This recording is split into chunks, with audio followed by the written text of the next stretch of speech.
Yo, it's your boy Logos, and today I want to react to this video from the Critical Drinker because I'm very curious to see if Ahsoka is worth watching. Ahsoka is one of my favorite Star Wars characters, and I think she's a perfect example of having a strong female character being created organically like every character should be. You don't have to pander, you don't have to put superpowers on her that don't really fit within the story, nor do you have to make her into a Mary Sue that doesn't have any obstacles, doesn't need anybody else's help, or doesn't need to develop her skills or abilities or personality anyway. Ahsoka went through all these different changes that I just listed over the course of Star Wars: The Clone Wars TV show. A show that I love, and I think more people need to watch it, especially if you love old school Star Wars before Disney took over, and you could tell there was passion and love behind the stories. That's part of the reason why I haven't watched Ahsoka, even if I'm a big fan of her character, because I don't trust Disney, and I feel like they were gonna mess it up. So I'm curious to see how the series overall panned out, because my understanding it ended like a few weeks ago. So the Quick Drinker's opinion on it will sway me one way or the other to actually watch it. And the title of this video doesn't have me, I don't know, hopeful for the future of me watching this show, because I hate pandering and I love good writing. So if you can't do that stuff in your show, I really don't care about anything else. Diversity and all this other stuff means nothing to me if you can't really have a good story or characters I'll latch on to. But let's get into it. And so we come at last to the season finale of Ahsoka, the fourth Disney Plus show in a row that's apparently gonna save Star Wars. Because the other three were just warm-up acts, you see. Ahsoka is where we finally got to see Dave Filoni's creative abilities fully unleashed. And oh boy, what an eye-opening experience it was. If I had to sum up Ahsoka in just one sentence, I'd say it's a show of missed opportunities. Just like its main villain, it was given every resource and advantage it could possibly ask for, and should have was pulled that off. Grand Admiral Thrawn? Why does he look so old and pasty and melting? I'm sorry, but unless they did a time skip or something, okay, that might be why. Because after Rebels, they like trapped him. I guess he came back. But damn, he just doesn't as intimidating, as slick, as cool as he did in Rebels or even in the comics or the original stories he was like based on. From my understanding, he came from Star Wars Legends, and then after Disney axed that whole department of people creating their own good stories with Star Wars better than Disney owned movies, they decided to bring him in. But dang, I don't know. I just feel like he could have been better presented. Grand Admiral Thrawn was always intimidating when you looked at him, but even more so once you got into the character. But this, I ain't feeling it. It was given every resource and advantage it could possibly ask for, and should have pulled off an easy win, but somehow managed to squander every single one with absolutely zero impact, and yet still smugly acted as if it had come out on top. So fold your arms and paste a blank expression onto your face, because we're going in hard and fast with this one. The basic plotline should be familiar to anyone that watched my previous video, but here goes anyway. Ahsoka is on the tail of a witch named Morgan who plans to use a magical bullshit MacGuffin map to travel to another galaxy using the Eye of Sauron and bring back Grand Admiral Thrawn, who's been stranded there for the past 10 years after the events of Star Wars Rebels. Along the way, she hooks up with a block of wood known as Sabine, who also wants to go to the other galaxy so that she can rescue Ezra Bridger, who got stranded there along with Thrawn. Don't worry though, he's less of a character with his own unique drives and motivations, and more of like a piece of furniture that everyone fights over. Oh yeah, seriously? And Hera's also there because she was a character in Rebels. Anyway, it all goes wrong when Sabine gives the magical bullshit map to Morgan, and Ahsoka gets her ass kicked by one of the only interesting characters in the entire show. But that's okay, because she then teleports to a magical get out of jail free card invented by Dave Filoni and has a hallucination of Anakin. Remember Anakin? Oh, I hate you. Or maybe he's a Force ghost, or a fragment of Anakin's consciousness, or Ahsoka's memory of him conjured up by her subconscious mind to try to save her life. Listen, I know Anakin got a lot of shit. Honestly, I gave him shit growing up because I really didn't like the character that much in certain instances within the movies. But with Star Wars: The Clone Wars animated show, and then just seeing how that character was treated, comparison to how characters were treated within the new trilogy, that just gave me a whole new appreciation for Anakin and Hayden Christensen for his acting, because I think that he did the best he could, and it doesn't mean that everything he did was perfect, but he presented the role in such a way that, I don't know, it made me a fan of Anakin Skywalker, and that made me go and check out more content with him in it, like Star Wars: The Clone Wars animated show. I really don't have that type of feeling or desire to check out more content from Disney with a new universe. It just doesn't have the same investment for me. It just seems like another Disney product to get more money, not any real passion behind it. And that's even with Dave Filoni. And I like Dave Filoni at first, but his content seems to get stale after a while. Star Wars Rebels, his animated show he had a few years ago, started off really good, but then later in the seasons, it started to get really boring. It was hard to follow through. So I'm not really surprised Ahsoka has his own issues. He isn't like the god or savior of Star Wars, the same way people thought it was at the first time he started putting out content. I don't know, just newer stuff shows it not to be true, at least for me. I don't really know, and I'm willing to bet that Dave Filoni doesn't know either. It's all down to interpretation, you see. The important thing I learned from that whole episode is that it's better to choose to be alive than dead. Also, remember Anakin? Anyway, so then Ahsoka hitches a ride on a giant space whale that takes her across intergalactic space to the exact planet where Thrawn is stranded, because apparently these things travel there on a regular basis.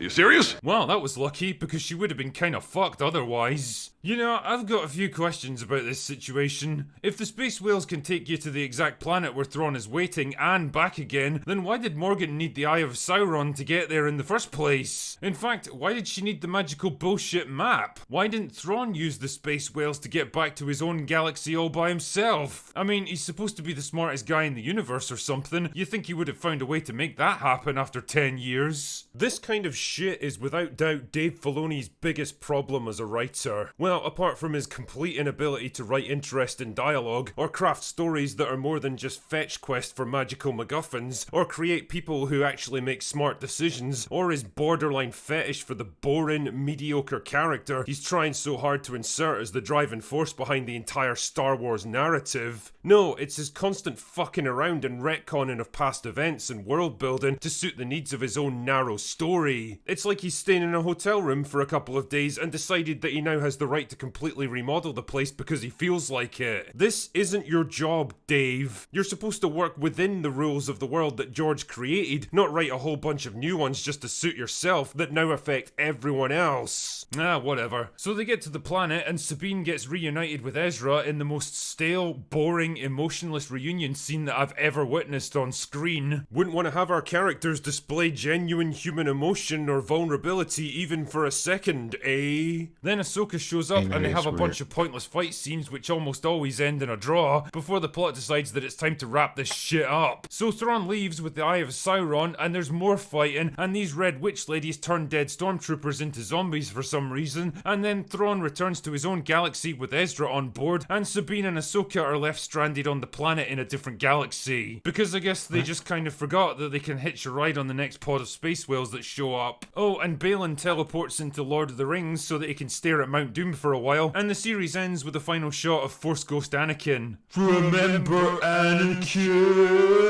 Actually, I prefer to imagine that it's really just Hayden Christensen smirking about the whole thing, because he knows that every time Disney makes another shitty Star Wars show, the prequel trilogy goes up just a little bit higher in everyone's collective memory. I don't like sand.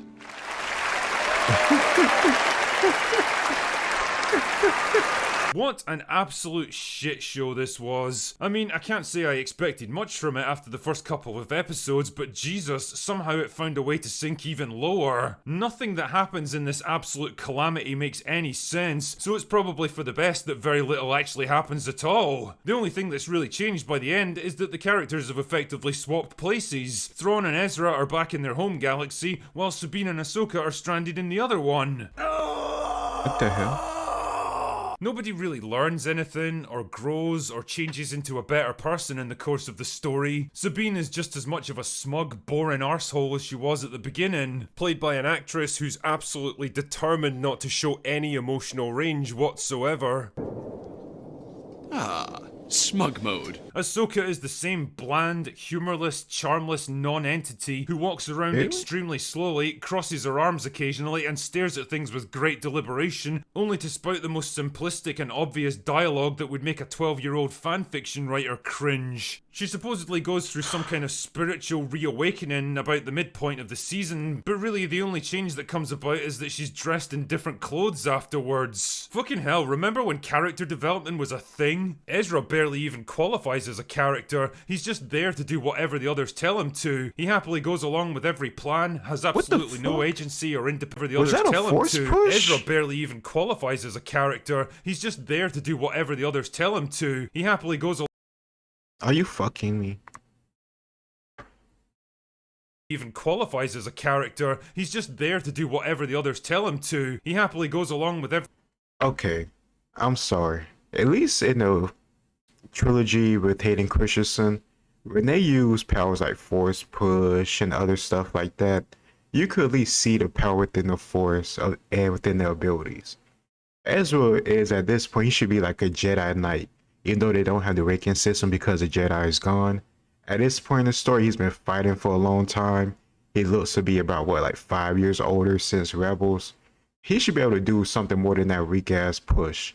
I don't know, maybe I'm just critiquing it too much, but I don't care. This reminds me of what I hated so much about the last Airbender movie growing up. You had awesome action and bending, and it just flowed perfectly within the combat and within the story itself. And M. Night Shyamalan took all that, threw it away, and did this weird 10-second casting ability where Earthbender, instead of lifting up a whole boulder for doing all these motions, he just throws up like a small rock. Like seriously, the whole thing that made Avatar insane way with Star Wars cool, fun, and great and exciting to watch was partially the flowing, swift action. And you took that all away, or took the, I don't know, the power behind the characters away for this, for your own vision. But maybe I'm just looking too deep into it, but I don't know, that just doesn't make sense to me. Every plan, has absolutely no agency or independent thoughts, and never questions anything. In other words, he's a perfect male hero for any modern Disney Star Wars production. Damn man, I can't imagine how crushingly disappointing it must have been for Rebels fans to finally see Ezra and Sabine reunited after 10 years, and all they get is, hey, how's it going? This is not how lame. human beings are supposed to act. And the thing is, there's a ton of stuff you could have done with. And it is weird Dave Filoni did that with those two characters, because he created those two characters within Star Wars Rebels to show that he created and ran. So the whole idea that he would know about their relationship, or how they would, I don't know, normal people would interact after not seeing somebody after so long, a close friend. I don't understand why he would write that into the show that way. These are his characters, so you understand their relationship. It just seems, I don't know, just weird to me. With these characters, if you were a half-decent writer, Ahsoka could have been genuinely tempted by the power of the dark side, just like her former master, struggling to keep anger and vengeance from getting the better of her, especially Exactly. after losing a battle against Balin and almost dying in the process. It would make even more sense too, because Ahsoka left the Jedi Order because the Jedi was too strict in their ways, and they cast her out or accused her of being a traitor when she wasn't. And after that whole betrayal process going through, she decided to work away for the Order. So her having some type of animosity or resentment, even deep down buried within, and maybe the Sith or somebody playing on that to try to turn her, would make sense. I can understand that, but if you go about it the right way, it's compelling, but apparently they couldn't do so. And I think that's much more compelling compared to having this guy try to tempt her. I think, I don't know, just certain things they do within the story could have been a lot better, especially with the type of material and characters you have to work with. Or maybe she's getting older now, and she's very conscious that she's no longer a Jedi at her full potential, but she has to rally herself to go on this one last desperate mission. It would also help to explain why she's so fucking slow during the fight scenes. I mean, it's She not was exactly never original, slow. but it's something at least. Sabine could have been a hot-headed, impulsive wildcard who tries to do everything by herself and fails disastrously, and slowly has to learn to trust and cooperate with others. The show gives us little hints of this kind of character with dialogue, but then it shows us the exact opposite, and it creates this weird disconnect. Ezra could have been a driven, intense warrior after spending 10 years fighting to survive on a hostile planet. He might even have been angry that Sabine risked the fate of the entire galaxy just to come after him when he literally sacrificed everything to stop Thrawn once already. I mean, God forbid you have a male character that shows just a tiny bit of backbone. On that subject, actually, it's nice to see the classic Disney two-tier morality system at play in this show. Like, Sabine literally gives up the only thing that could stop Thrawn from returning and launching a genocidal war against the entire galaxy, all to save one man that she personally cares about. It wouldn't be particularly hard to argue that her actions were morally reprehensible, and every subsequent death in the Star Wars universe is completely her responsibility, but she's never once called out on her selfish bullshit. It's just totally hand-waved away as a justified and completely acceptable decision. Or how about when Hera disobeys direct orders from superior officers and launches an unsanctioned mission into enemy territory that gets several people killed, Are you serious? and then falsifies official instructions to cover her own arse? That's even more messed up, because from my understanding and my memory, didn't Poe get reprimanded from his superior officer, that lady with the pink hair? And I think the third movie, the last movie of the recent trilogy, didn't he get some shit for that? And disrespected because of he was a hothead, a loose cannon who'll get people killed.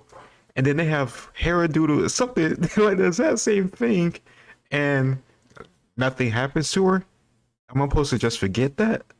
This is your own universe. And you protected the New Republic by ignoring direct orders. No, I protected the New Republic by ignoring you.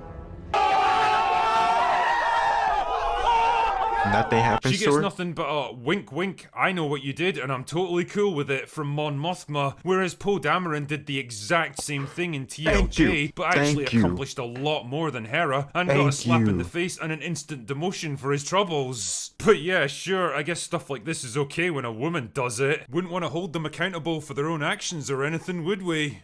Okay, I got confused. It was actually I don't know. I'm tripping. I don't know how to forget Luke's sister name right now.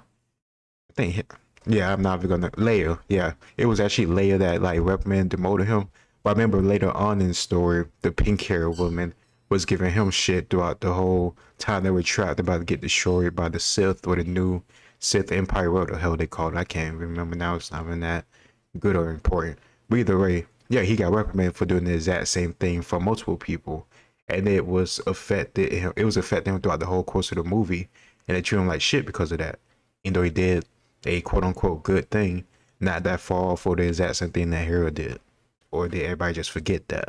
Said before that Ahsoka is a show of missed opportunities, and no character personifies this problem more than Thrawn himself, a villain that's been built up relentlessly as the Thanos of the Star Wars universe, but when he actually waddles onto the screen in his cheap, badly fitting uniform and beer gut, he's about as intimidating as a fucking plush toy. He consistently makes terrible tactical decisions, squanders his vastly superior forces by feeding them piecemeal into the battle, withdraws for no reason when he's got the heroes dead to rights on multiple occasions, and constantly delays his escape to give them time to catch up to him. His entire presence in this show is nothing but a constant stream of blunders and costly defeats, but he somehow acts like he's some grand strategist who always intended for it to play out this way. Because he's supposed to be that. They still trying to make the character at least say, or I don't know, give all this aura that he's intimidating or like a grand strategist. But if the writing doesn't have him actually demonstrate that, it's all bullshit, and it only makes him look even more stupid. Or like the writers look more stupid. They don't understand what they're trying to convey with him. I'm gonna be honest with you. If they would have did Grand Admiral Thrawn in the proper way, Sabine or at least Hera would have died. I'm not finna just say that just for shock value. I'm saying because Grand Admiral Thrawn, at least like his origins, he is a motherfucker. He is a threat. He is a savage. So him just being this pasty, beer gut, lack of efficiency, lack of logic, tactician is the grand opposite of what he's actually supposed to be. And that's another reason why I'm glad I didn't watch this show. Because that would just piss me off. Because if Grand Admiral Thrawn is in it, I'm expecting some good ass writing, some good ass strategy, and stuff that makes sense. And I'm not expecting the heroes to win most of the time because they shouldn't with Grand Admiral Thrawn involved. I don't care if you have Jedi. I don't care if it's Ahsoka I like and love. It's Grand Admiral Thrawn. He's gonna take at least a few people out. That's just who he is. As Little Platoon so rightly pointed out, he's a stupid person's idea of what a smart person should be, doing incredibly dumb things hidden behind a thin veneer of cool, composed intellectualism. Personally though, I think he's a perfect metaphor for your average Hollywood screenwriter, someone who constantly manages to fail upwards, spinning every flop and disaster into a subtly orchestrated victory, and deluded into believing their own hype by years of echo chamber isolation. And I know this is a purely aesthetic thing, but Jesus, even the fight scenes look like absolute dog shit. Almost nobody can move or fight with anything approaching competence, and Rosario Dawson is probably the worst offender. She's only 44, but she moves like a 60-year-old, slow and stiff and uncoordinated. You can tell how hard she's having to work just to keep up with the basic fight choreography, and it's made even worse when she's matched up against actors who actually know what they're doing. Hayden Christensen runs rings around her, and you can tell he's having to do the bulk of the work just to make the fight look halfway interesting. Diana in I saw that fight, I think on X, and it's so sad to me that I could just look at that fight and not give a damn. Because that's a fight I'm supposed to be like excited about. It's supposed to be like when Ben Kenobi went against Darth Maul for the last time in Star Wars Rebels. That fight was only like 2 seconds, but it played on the history of the characters, it played on their skill, it played in the context, and it made sense. But I'm watching this fight between two Jedi that are supposed to be showing up within at least close to their prime, or at least Ahsoka being very experienced and knowledgeable. Like that, you don't have to always be a quick, fast person. But even Yoda in his old age, against Palpatine, he was able to flip around and do all that stuff, maybe because he's small. But even still, Palpatine was moving fast and everything else. I don't know, it looked clunky to me when I saw the fight by itself, and that's a fight that's supposed to make me want to go and watch a show. And the fact that it made me say, yeah, this is why I don't want to go and watch it, it just says a lot to me. You have my favorite character in Star Wars with one of my other favorite characters in Star Wars fighting against each other, and it looks like this. It's just not it. And yeah, you could see clearly Anakin was like, he was showing why Anakin's Anakin. Like, he was doing the moves, he was flowing with the lightsaber. You could easily tell he could kill Ahsoka at any moment if it was like serious. And this is how that battle was actually supposed to take place, because how Ahsoka was moving, it's just not going to work against Anakin Skywalker. This shit was trash. I just want to see that again, because that was nice, just seeing Anakin fight, not Ahsoka.